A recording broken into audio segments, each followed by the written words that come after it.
ایک خصوصی مشورہ بھی دینا ہے آپ کو، راتیں بڑی لمبی ہو گئی ہیں۔ جو رب کے بندے ہوتے تھے نا، وہ رات کا انتظار کرتے تھے کہ تنہائی میں اپنے رب کو یاد کریں گے، اور یہ راتیں جب انہیں میسر آتی تھیں تو وہ سمجھتے تھے موج بن گئی،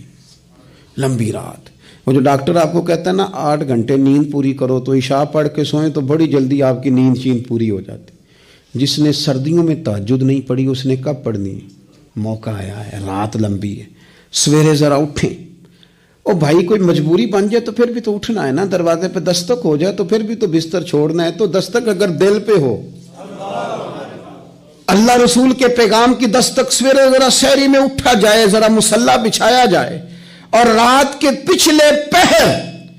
وہ کمال ہوتا ہے کہ نبی کریم نے فرمایا اللہ پہلے آسمان پر نزول اجلال فرماتا ہے جو اس کی شان کے لائق ہے،